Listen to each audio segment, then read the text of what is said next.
带你追查事件真相，掌握政局变化。观众朋友你好，欢迎持续加入新闻大白话，我是主持人谭一文。节目一开始来介绍今天的特别来宾，首先是资深两岸媒体人徐和谦老师。一轮好，各位观众朋友大家好。以及军事专家施孝维。一轮好，大家好。好，稍后还有郭正亮哥会加入我们的节目现场。好，我们就跟大家要先来谈到的就是美伊谈判哦。好，我们从上个礼拜听到啊，本来不是川普还讲到什么48小时吗？哦，结果后来又说，两方谈判哦，但是川普不满意，现在又重新来了一次哦。所以这个美伊谈判来来回回，那当然现在看起来伊朗也在增加自己的筹码吗？好，就是因为啊，这个 Fox News 有证实说啊，一艘美国商船遭到了伊朗无人机的袭击，而且是2架无人机哈。那船上呢，共有23名的船员，暂无人员受伤的通报。好，那这艘船呢，遭遇袭击时没有装载货物，是停泊在卡达的杜哈港附近。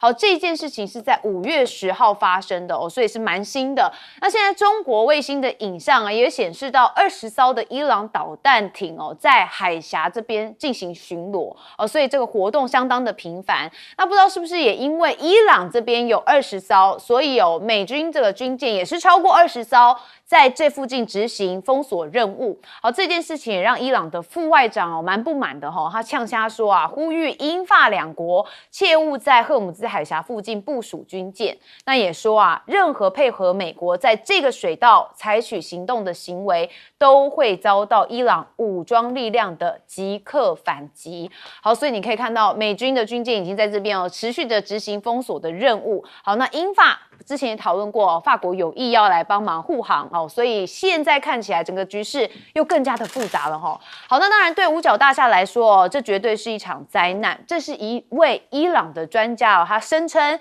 德黑兰摧毁了一支美国海军护航队华盛顿呢试图派遣10艘伪装身份的船只偷偷潜入。好，但是伊朗的军队击沉了其中的4艘，那其余的美国船只被迫承认错误，并且撤退。好，但是大家发现这是伊朗的专家所声称的所以网络上说啊，这样子的讯息其实蛮复杂的，有可能是3分真7分假所以你看。战争就是这样的讯息会蛮多的。那这个伊朗的专家说的，美方这边并没有证实。好，那我们再看到就是伊朗现在蛮强硬的要求美国要赔偿战争的损失，那而且宣示赫姆兹海峡的主权。好，这是伊朗政府在最新的提案当中有说，美国必须为其过去在区域冲突当中所造成的战争损失来承担责任，而且就是要支付相对应的赔偿金。那这项要求就被视为伊朗对美方长期制裁跟军队的直接回应。那现在伊朗也回复了美和谈的方案。那细节曝光川普有非常激动说我不介意啦好，那这个部分呢，其实也看到伊朗是透过巴基斯坦再交给华府。那看到了有一项重点，也包含了除了刚刚讲到的这个赔偿之外，还有说要立即停止所有的战线冲突，那也包含了美国要解除海上封锁，以及要保证未来不再对伊朗进行攻击。好，所以彭博就有报道说美国日前已经向伊朗提出了重启谈判，那推动中战的方案。伊朗在10号的时候是正式回复了，数小时之后，川普马上用发文来表示拒绝。好，那刚刚就讲了嘛，川普他说我不介意啦，他怎么说？他说我刚刚看完伊朗那些所谓代表的回应，我不喜欢说完全不可接受。好，那他的态度非常的强硬大家就想说哇天哪，又卡关了所以呢，现在这个和平方案再度卡关川普甚至还痛骂伊朗耍花招川普是讲说你看47年来，伊朗一直跟美国还有世界各国耍花招，拖延再拖延。好，那当然 CNN 的记者说其实伊朗已经释出讯号，表示不急于结束这些谈判，那他们不愿意在赫姆兹海峡上面做重大让步，而且将其视为自身的核心战略资产。好，所以也看到了伊朗他们态度有点像是我要停火之后30天之内再进行下一步的谈判，就是从我们最早有讲过的3步的这样的做法好，那川普呢也说伊朗停战的回应完全不可接受。那德黑兰这边也有回应，他是反呛川普。好，这个是他们伊朗的这个官方的塔斯尼姆通讯社所报道。说伊朗的谈判团队提出的方案就是以伊朗人民利益为核心，而不是为了取悦川普。那通常川普不高兴的时候，就代表做对了，而且情况会变得更好，用这样的方式来反讽川普。好，那我们还要再看到，就是现在除了赫姆兹海峡是一个这个冲突的核心。那现在伊朗的内部有没有发生一些状况呢？因为最新有一个消息是他们的东南部传出了爆炸声，就在10号的下午1点左右。好，这是在他们的沿海城市叫恰巴恰哈尔传出了爆炸声。好，不过这个恰巴哈尔的政府部门随后有通报说，这个爆炸声是跟拆除未爆弹的工作有关。好，但是也让大家虚惊一场，因为这个地区毕竟比较复杂哦。那现在伊朗军方有特别讲说，如果敌人再次误判，而且对伊朗来发动侵略，就会面临其他令人意想不到的选项。好，这些选项包含更先进的新型装备、全新的作战方式，还有最重要一点就是新的战争领域。好，再用这个警告的方式在喊话哈。好，那纳坦雅胡目前则说这伊朗战争还没有结束，甚至他还有一些大胆的想法。好，我们看到伊朗的境内仍然存有核原料跟浓缩铀，那必须予以移除。那浓缩设施必须要拆除。伊朗扶植的代理武装势力依然存在。好，那大坦雅胡说，他们其实仍企图研制弹道飞弹，还有许多的工作是有待完成的。所以你可以看到纳坦雅胡对于这场的伊朗战争，他还有一些不同的幻想。好，那当然，伊朗的陆军称说，伊朗的防空部队在西南部击落了一架敌方的无人机，这是伊朗的军方这边的宣布说数小时前在西南地区有一架敌方侦察无人机被该国的联合防空司令部的指挥之下一个综合防御的这个网络系统遭到摧毁。好，所以现在看到整个伊朗的局势也是相当复杂，但问题就在大家每次都想说美伊之间应该有一些谈判的曙光但是这个曙光每次都是被这个沉默就像是赫姆兹海峡一样相当复杂。好，我们先问孝维哥怎么看现在的局势。好，我们现在看到，现在我手上这个手机显示的这个就是现在在荷木兹海峡即时的这样一个状况这个即时的状况，你可以看到这个荷木兹海峡上面还是零零星星的有一些船，但是整体来说你看荷姆兹海峡外跟荷姆兹海峡里面的波斯湾两边的船都还塞在那边，没有办法动了因为只有极少数的船敢从中间过去。那极少数的船从中间过去呢，可能是获得伊朗的允许，可能获得美国的允许走到一半可能又得要回去。但说真的，我们看到今天美国跟伊朗之间在这边的时候，时间到底是站在谁那边？现在可以感受到很明显的状况是，双方都其实承受着巨大的时间压力。当然不可否认的，伊朗感觉比较坐以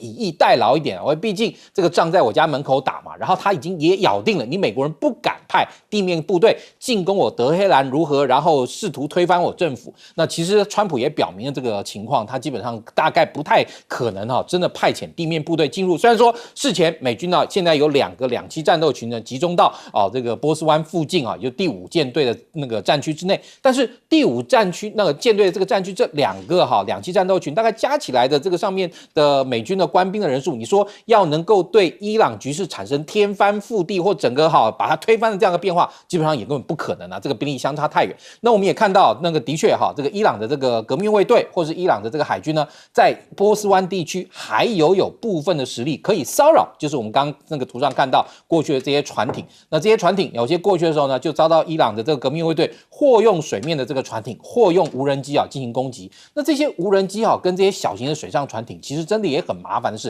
因为他们本身雷达反射截面积都不大，所以在海上航行的时候，如果没有相对来说有精密侦搜设备的军舰来护航说真的还真的挺危险的啦。那当然整个事情的关键，我们今天也看到新闻最新的发展是伊朗已经拒绝了美方的这个条件。为什么？因为很简单嘛，接受了美军的这个条件，美方的条件之后，对伊朗来说就是4个字：丧权入国，对不对？哦，浓缩铀也要交出去，然后核子反应的那个核设施也要通通交由这个国际来监管等等。那他拿什么来继续开发他的这个核武器？因为其实当然，你今天从整个事情走到今天现在这个状况，你看到伊朗是不是真的很认真要搞浓缩铀？是不是很真的准备要研发这个香菇？然后而且希望能够在地球上种颗大香菇。现在看到他的动作其实非常明显，而且他不愿意把这些东西交出去，他的企图也很明显，因为他现在有弹道飞弹可以打到伊朗，但是他没有那个弹头。一旦他有弹道飞弹加上核弹头，那他对以色列能够构成的威慑力就大幅增加了。那以色列就不敢再随时动手，或甚至于他今天想要把以色列从地球表面上抹去，他也做得到。但是现在川普跟这个以色列想要做的事情就是防止那个伊朗做这件事。那自然今天对于川普来说，要能够让这个军事冲突能够彻底的停止，就是必须你伊朗要乖乖的把这些浓缩铀交出来，而且交出来之外，这些那个核设施还要在国际监管下才能够让那个解除对伊朗的这个军事行动。但是对伊朗来说，我这些都给你了，那我还拿什么来保命啊？所以今天伊朗全盘拒绝，几乎可以说是全盘拒绝了美方的这个提议。当然你说现在伊朗拒绝美方提议，是也咬定了第一，川普因为60天的这个战争授权的问题，他已经宣布了跟伊朗停火了。那接下来就是一个失老无功的这样一个状态，也就是伊朗就要看跟美国两个国家看谁比气长，气长的国家呢就能够获得最后胜利。当然，其实双方都有很大的时间压力，所以就看接下来10天半个月之内变化。如果是美方有退让，那就代表美方盯不下去了；如果伊朗方面有退让，就代表伊朗方面也撑不下去了。好，刚才孝伟哥有说嘛，要是我是伊朗，我也不会要求说全部都要交出去，不然以后到底怎么办？如果没有打这场战争，或许还有一些可能性；打了这场战争，就绝对不可能。亮哥，伊朗现在据我了解，他只有让步说，我不再做浓缩了，暂缓浓缩，就在60%嘛，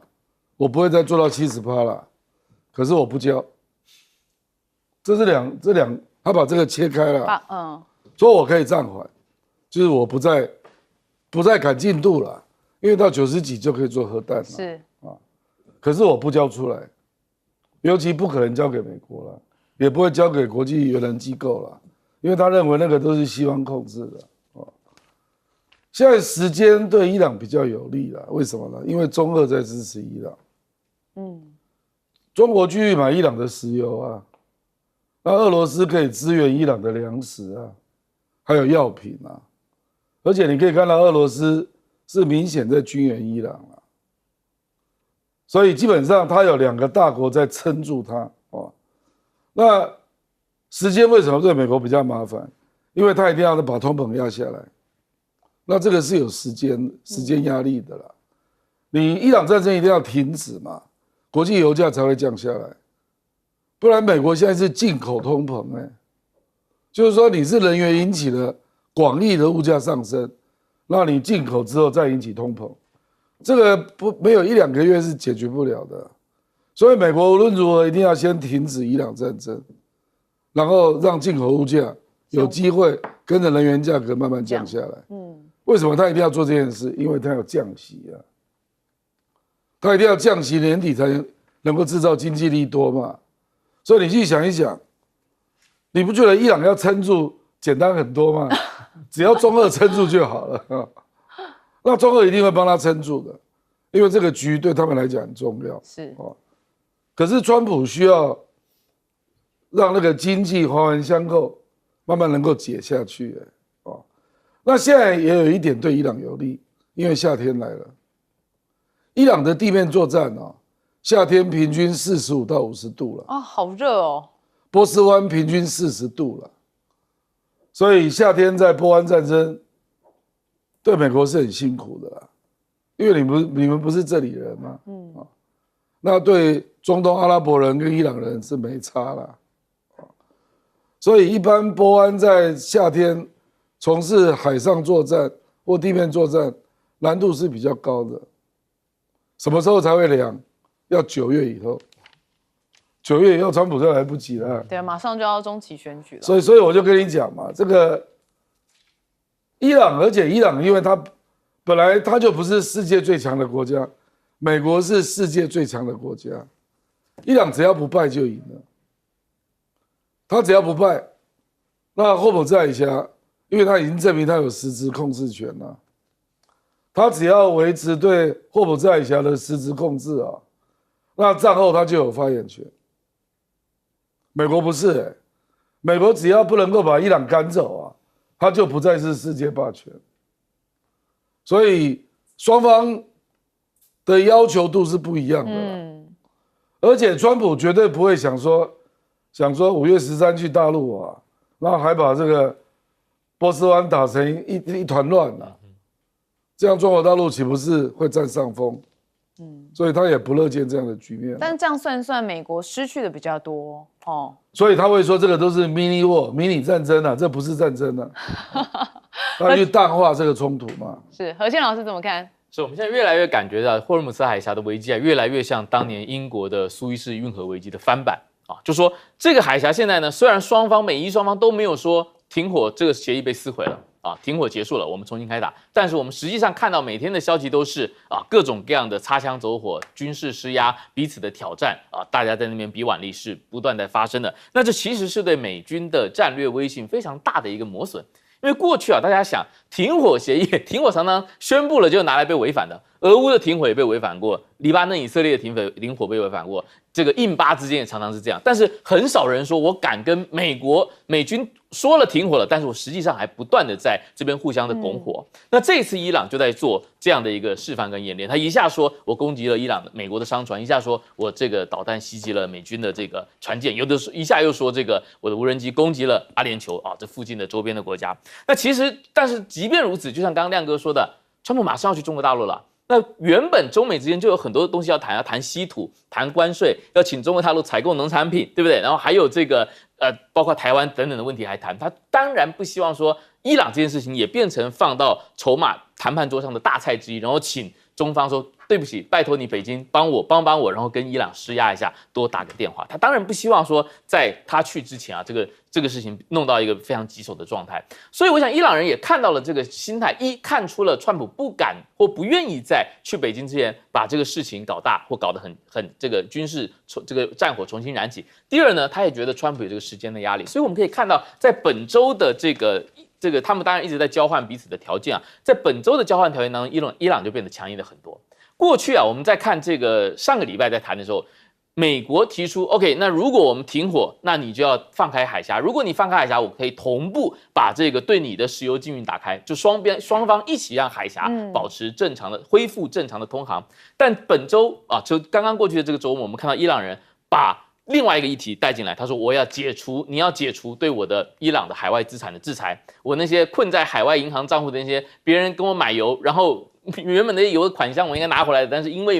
美国跟这个美元的体系的制裁，我这些款项拿不回来，你这个制裁要帮我解开，你解开了，我才要跟你谈海峡的开放。所以他一下子又拉进了一个新的议题，而且这个新的议题其实不是 life and death matter， 不是一个生与死的议题，是一个其实容后处理的。所以可以看出，伊朗在这一轮他其实没有很想急着帮助川普在去北京之前把这个谈判就做完。对，所以如果他想谈，他早就已经慢慢有一些让步了嘛，他就是把这个新的东西拉进来，看起来他就是没有想谈因为马上川习就要来了。好，我们等一下也会谈到这件事情，我们休息一下，马上回来。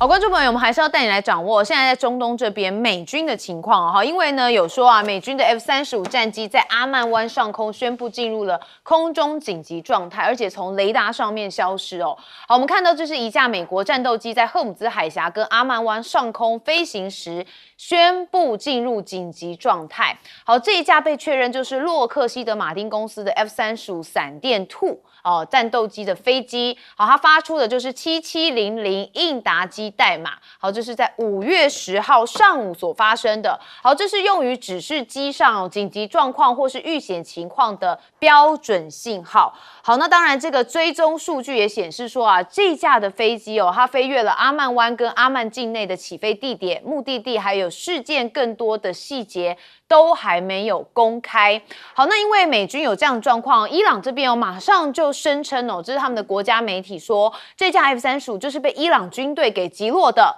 好，但是这个消息还没有获得独立的证实，美方也没有发表任何的声明。好，如果大家都有一直在看这个我们节目，就发现7700在上礼拜也曾经出现过，就是我们讲到了 KC-135R 的加油机。好，这是在5月5号的时候，也曾经发生有7700的这个讯号。好，那当时孝伟哥有讲到说，是因为空中加油嘛，有这个讯号，看起来也算是正常。好，但是一轮也发现说，5月5号还有另外一个加油机是 KC-46的飞马加油机，也是发生了7700。好，为什么频繁的发生7700的讯号？我们等一下就问专家，到底是为什么？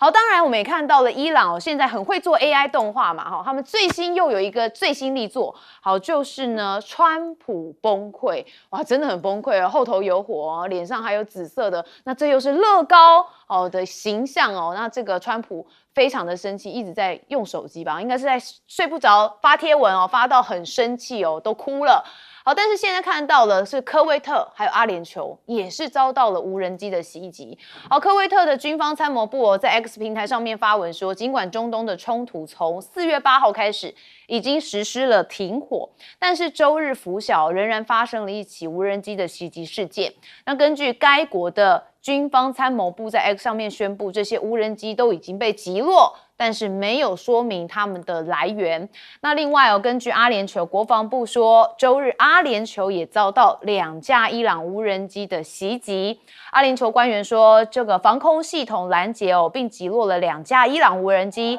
尽管双方声称是已经停火了，好，但是你可以看到，这样子的警报声都在，所以伊朗仍在海湾地区持续升级紧张局势。好，就如同我们刚刚有聊到的嘛，现在伊朗可能觉得说你美国这个要到中国再急。好，所以呢，我现在有一点底气想做什么就赶快做些什么。好，那我们要看到的是韩国货船因为在5月4号晚间的时候，在赫姆兹海峡爆炸。好，那当时呢，川普还说你看，就是伊朗所攻击的，还要韩国去护航嘛。不过韩国算是蛮保守的因为确实后来的调查发现，不知道是什么东西撞击的就是韩联社有报道说，韩国外交部在10号。公布了货船爆炸的一个调查结果。那说当天货船的船尾有遭受到不明飞行物的撞击。好，日后会持续的针对这飞行物的具体机型还有大小来进行确认。那目前韩国这边是从现场回收货船的残骸，那要进一步的分析。那现在也没有办法确认到底是无人机还是飞弹。那也不知道是何人何国所为。好，那毕竟在赫姆兹海峡现在战场非常的乱虽然呢已经说是停火，但你可以看到零零星星的一些小冲突还是蛮多的。好，那目前伊朗到底有没有释出善意呢？说有因为卡达有一艘装载液化天然气的油轮它有在9号的时候离开该国的拉斯拉凡的 LNG 出口的工厂。好，启程前往的是巴基斯坦的卡西姆港。那数据就显示这艘的油轮呢，似乎选择的就德黑兰当局了批准，好，沿着伊朗的海岸线穿越了赫姆兹海峡北部的航道。那它的下一个目的地就是巴基斯坦。好，但问题是现在伊朗还是放狠话我们看到了伊朗的军方发言人就有特别讲说，来自遵守这个美国对伊朗制裁国家的船只，今后都将难以通过赫姆兹海峡。所以伊朗的考虑还是他要围堵美国加美国盟友的油轮。毕竟美国现在对他们的港口还是施予一些封锁嘛。那川普呢则说，伊朗的和平提议是无法接受，这也马上让国际油价显现在价格身上它的飙升。因为从2月底战争爆发以来，赫姆兹海峡几乎完全被封锁导致了原油、天然气还有燃料都没有办法送到全球各地消费者的手中，那也就推升了能源的价格。好，那当然大家就会有一些通膨的担忧。那国际的能源机构说这次的冲突造成了历史上最严重的供应冲突。所以你可以看到美国的油价又飙高了飙到超过50%。所以川普政府现在研拟联邦汽油税要减免。好，当然就是因为今年有选举啦那这些的经济手段也是必要的，不然这个选票就会流失。好，我们看到这个 F-35的7700的紧急讯号，我们先问亮哥怎么看？我7700一般是那个 Squawk 应答机啊，就是它要安全降落，所以需要协助，是不一定是被打到了，有时候是机械故障。那因为会后我们并没有看到有飞机被击落。坦白讲，这个时候只要有故障、有出现状况，伊朗都说是要打的，就这样的。那伊朗刚刚也讲到嘛，因为川普处于一个尴尬状态嘛，即将去中国，然后又怕国会审战争权利授权，所以他不能大打。所以伊朗就比较勇敢一点了。那因为前一阵子他封霍姆兹海峡，那美国确实有一些军舰开进去嘛，所以他们就往偏阿联酋那个南端来开。是，所以为什么伊朗会去炸阿联酋啊？因为伊朗一定要在真正停火之前啊，维持控制霍姆兹海峡的状态，这样他在战后的秩序才有发言权。他这张牌不可以放掉，不能丢了，对，所以不能够让人家可以从阿联酋溜走了啊。所以阿联酋那个富查伊拉港也被炸嘛，因为有人就要走那边嘛。我觉得韩国这艘船应该是比较调皮的啦，就是要去挑战伊朗这个界限了，所以就被炸哦。不然其实现在伊朗攻击的已经不多了，反正你就照他的规则啦。像那个卡达那个 LNG 船，他申请德黑兰批准啊，顶多就是你要付钱啊，就这样了啊。我是觉得以目前的状况啊，因为美国就卡在那个战争授权法，所以川普不能够给人家觉得你重启战争，不然国会就要开议啊，那不就卡住了？所以伊朗就趁机。他就做事情就比较大胆一点了，而且在于基于这个筹码，战后的谈判要用，他一定要维持控制的状态。因为赫姆兹海峡谁能够管控，谁就有发言权了。是。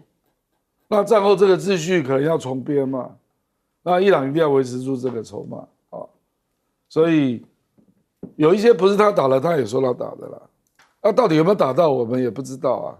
因为没有照片嘛，那美国都否认说没被打，我也没打他啊，就是这样，我们很难判断啊。对，所以每次都是因为几乎都没有照片，对，都是被打的游轮才有照片啊。韩国那一艘船应该有照片，有，对啊，就是这样嘛。所以我觉得这个已经有点歹戏拖棚了啦，明知要重启战争可能性不高，大打可能性也不高。可是奇怪，油还在涨，因为油前一阵子大家都放心了，跌到95，大家都觉得应该还会再跌，就一下又回到103，目前就是这个状况。所以真的完全没办法预测嘛，没有办法预测。对，每次我们都谈到想说，可能要差不多了哦，但是马上好像又有一些变数哦，这就是目前现在美伊战局的一个状态。对，孝瑋哥，因为你看那个油价的确是现在变成说是左右川普思维最大的一个部分啊。当然，因为现在他马上要去北京了，而且现在北京也宣布就是说，好，这个接受这个川普总统要来中国大陆进行国事访问。今天这个中国大陆最新的这个新闻媒体是用国事访问这4个字。那当然在这个时候，川普要去其实当然你说能够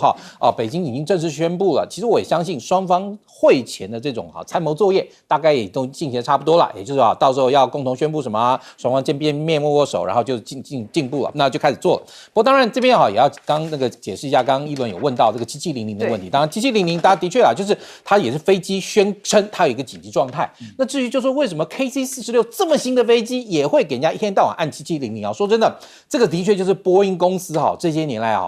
表现非常邋遢的一个重要的原因啊。对。为什么你知道吗？就是说波音这个飞机，当然你看现在整个在战场上，你会发现KC-135，就我那天跟大家讲，1960年，我讲那美国空军现在每一架 KC-135，小弟我是1968年出生，那每一架飞机都年纪比我还大，都是在我出生前就已经了，LKK 了，对，都建造。但是它因为本身当初它是一个4发动机的飞机，所以相对来讲，它如果真的碰到一些状况，它在空中容许这个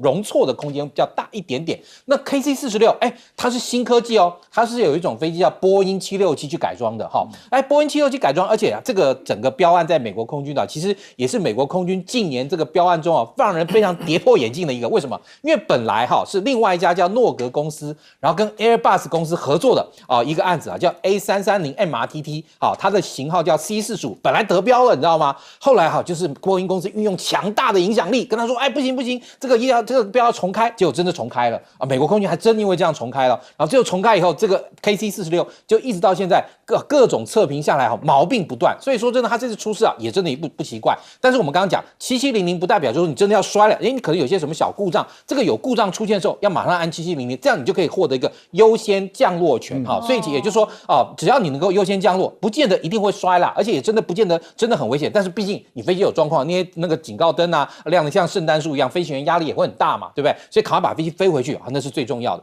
不过当然 KC46这个东西说真的，我个人觉得是美国空军近年在专案管理上来讲，实在让人跌破眼镜的一个事情。你应该好好弄，应该很顺利。767改个加油机有什么困难呢？波音这个公司从60、70年就是做空中加油机了，怎么搞到现在一天到晚这样子？这个是让人想不透。很邋遢就对了啦。好，何谦老师怎么看？是这个飞机可以紧急降下来，油价不知道什么才能降下来这个上个星期根据美国汽车协会的数据美国的平均油价，汽油价格已经突破了每加仑4.5块美元，那是2022年7月以来首次。而从2月28号这个战争开打以来，美国消费者所感受到汽油价格累计上涨已经超过了50%。那还是蛮明显的涨幅如果放在台湾的话，就相当于说，就原本开战前1公升30多块台币，30和31，现在一下变45。我想这个对大家的心理，我2月去美国才2块多，这样子，哎呀，这个差很多，对现在就4.5。那美国的5月份的上礼拜刚公布的数据，5月份消费者信心指数也从49.8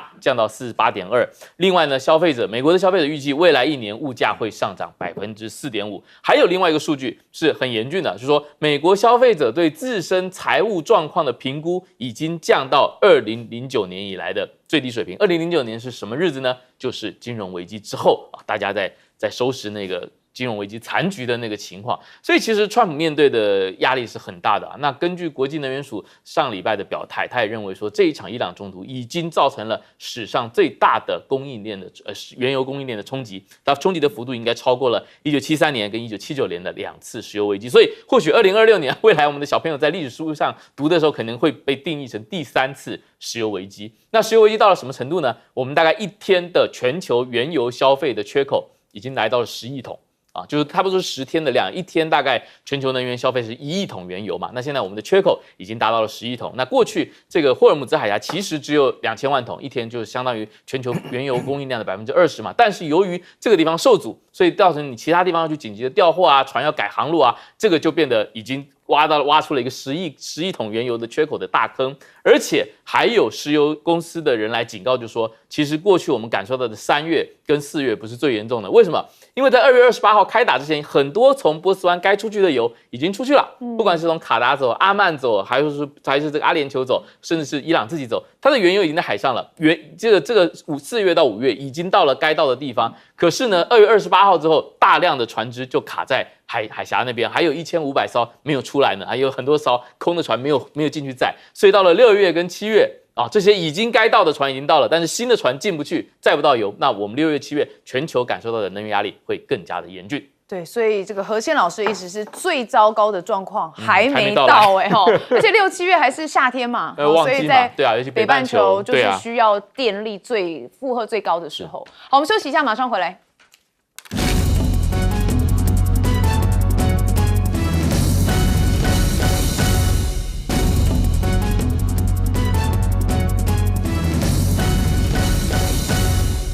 好，观众朋友，大家最关心的就是川习会之前英文就讲说美方这边传的时间大概就是5月14、15还说这个川普是快闪36小时。结果我们看到了中国大陆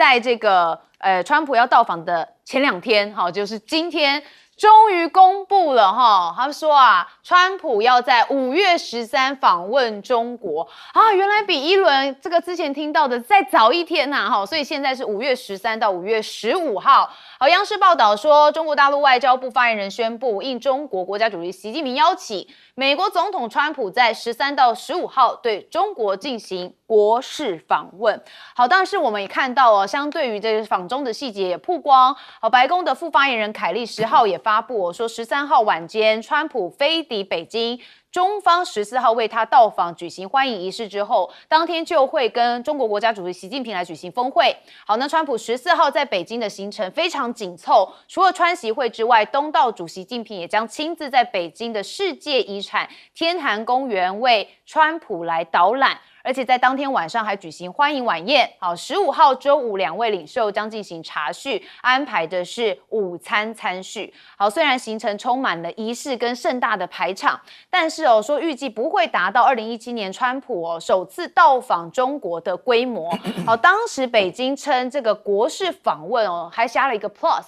就是国事访问 Plus， 但这次没有加 Plus， 所以这规模没有像2017年这么的盛大好，那当然北京的川习会最初是定于3月31到4月2号3天2夜，但在2月底美国跟以色列对伊朗开战之后，川普3月请中方同意延期，那片面指称已经确定川习会是5月14到15在北京举行，好，这是原本一轮也所得知的。好，那当然后来是按照联络人公布的行程。最后是安排3天2夜，好，3天2夜到中国差不多刚刚好了哈，不然我们之前看到了还包含一些天坛啊等等的，还有这么多事情要谈哦，那2天1夜根本是不够啊哈，所以呢，到底要谈什么呢？目前预期本次的川习会除了针对美伊冲突、中美经贸还有台湾议题可能会进行对话外，稀土问题估计也会被摆上会议桌进行深度的讨论。好，那美方的官员就说，川普未来几天访问北京时，准备再次就伊朗议题来向中国国家主席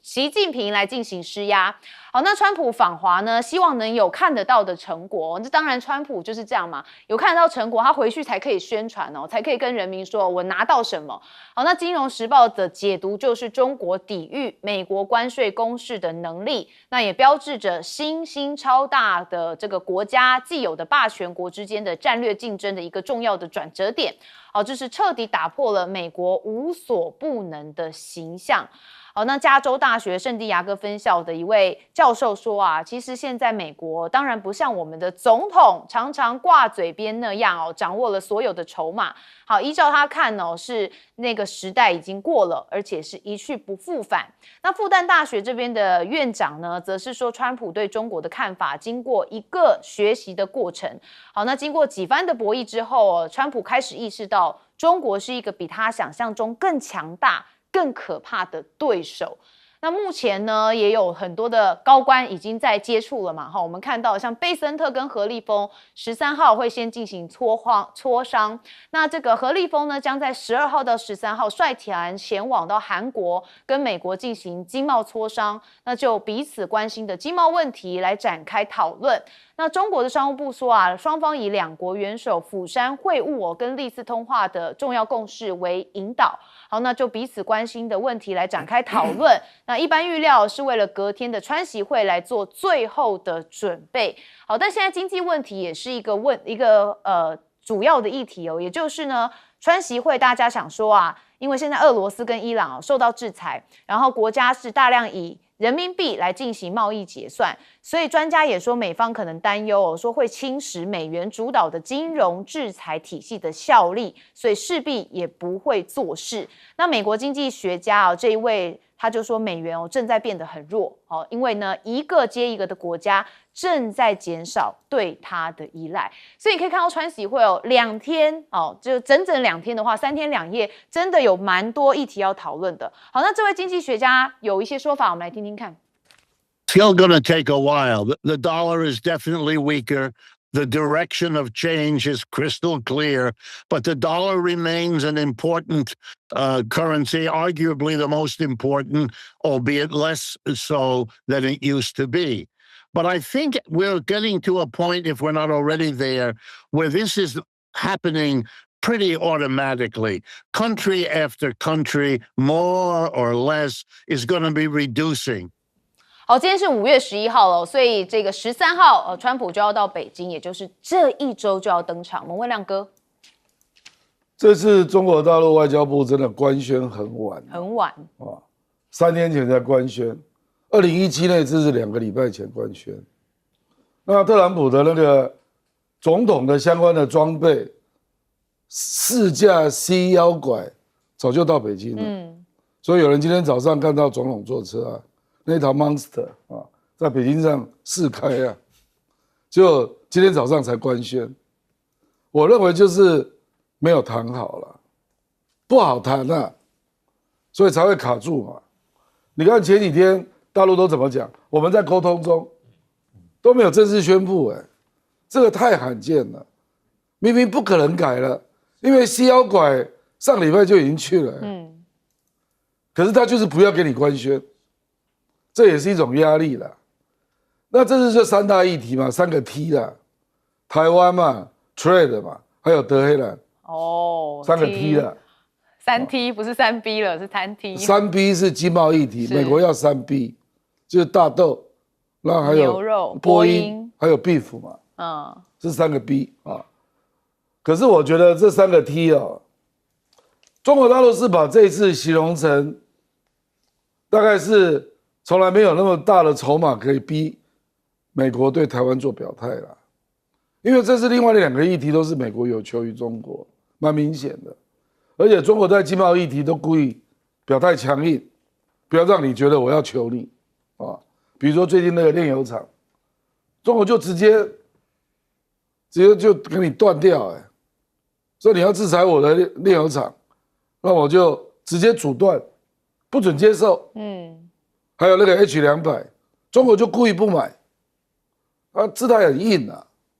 就是要让所有的议题都变成是你求我。那个伊朗战争也是嘛，为什么他要塑造出这个态势？就是因为你那2个议题你求我，所以台湾你要让，他就是要塑造这个态势嘛。那台湾的议题当然有点复杂啦。其实美国是想不谈就不谈啦，我讲白了，我刚刚讲的3T 啊，是美国人讲的，他台湾摆在最后面，我把它放在前面是因为大陆把它摆在第一个。像卢比奥他昨天讲啊，说我们对台政策不会有改变啦，就台海现状不会破坏。你如果讲这个，那回家算了。中国大陆可能让你这样讲，不可能啊！我跟你讲哦，而且王毅在现场，王毅一定会紧盯着这个议题，一定会提醒习近平说，他们都还没让，我们后面要让嘛。你看这一次啊，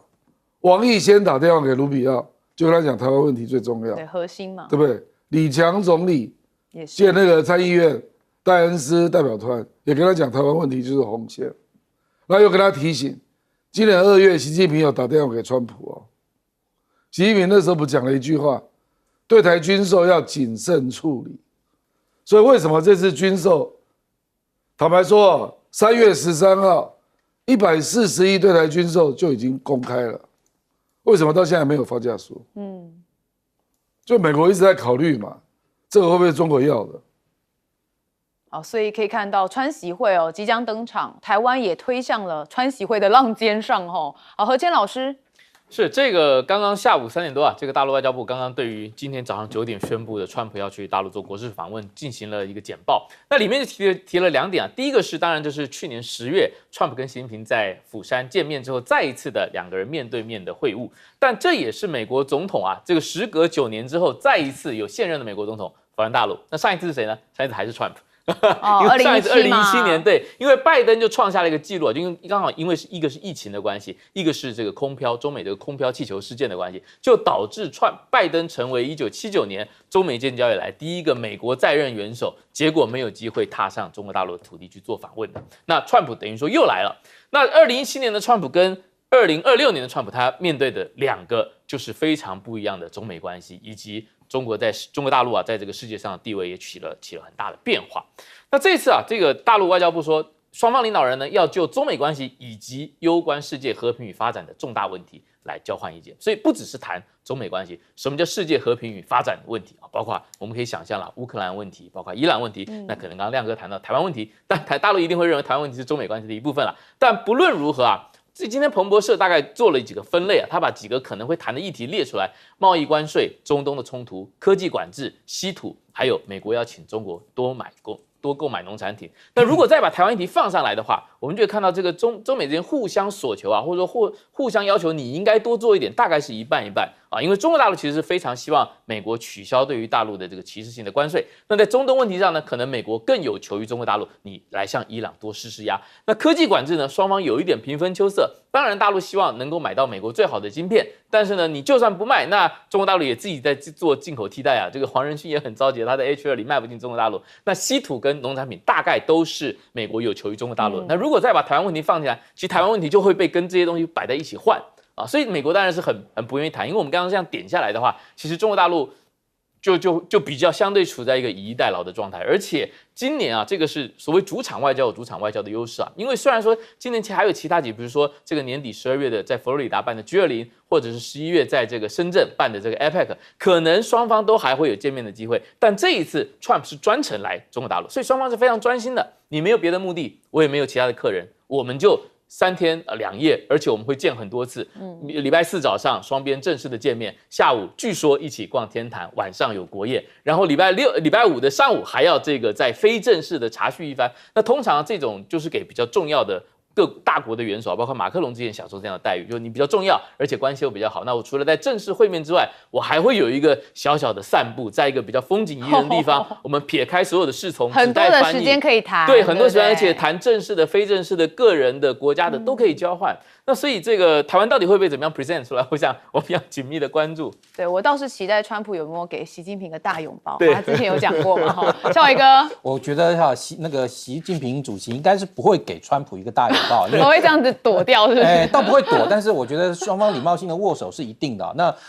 的确，这是前面2位的那个来宾的那个观点也我个人也雷同，也就是说这次美国有求于北京的多，而且呢，你如果看这2国之间的这个国力的这个大变化甚至于我说我们甚至于台湾可能就要担心会不会有就是美中第4公报，或是川普可能有在这种所谓的非正式的场合对台湾的问题有什么比较大的宣示，这个其实还真是我们要担忧的地方。为什么？因为其实台美之间的这样一个关系或者说美台中之间的关系，上一次有一个比较大的这样一个正式宣示或者说你可以说它是一个正式的情况下的一个非正式宣示，是克林顿上次去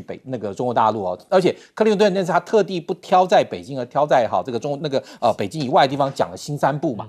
如果说你不考虑其他的任何的外交文件，至少到目前为止，克林顿的新3部是直接指导美台中之间的这样一个两岸3地的这样一个政策最高指导但是你看。当时那个时候，克林顿手中的这个美国反恐战争没有打，然后第2次那个波安，然后以及这一系列这个军事冲突都还没有。那时候美国国力是鼎盛的，美国当时有国力可以来让克林顿到远离北京之后才讲了这个新3部。但是现在你看到那个北京对于对于川普来访，基本上是以逸待劳，而且呢，那美国这次是又有求于这个北京，当然也有一些地方是北京也希望能够美方能够有些交换的这个部分，而大家也不要忘了，川普总统就是一个交易型的这个政治领袖，也就是说，今天我们这些东西都可以拿出来放在谈判桌上来对价嘛。这个时候，如果说今天中国大陆拿出更丰厚的条件，要求美方做一些原则性的这个让步。这时候你说川普会不会有可能在逛完天堂公园，然后这个跟他的媒体查询的时候，说出了什么对台湾来说冲击力更大的这些事情来？这也是我们现在必须要去担心当然最好是不要这样，因为毕竟如果说今天川普在北京说出什么对台美之间的关系有一些比较重大冲击的这个话语来说的话，对台湾来说，我们感受到这个压力跟冲击会比较大啦，对不对？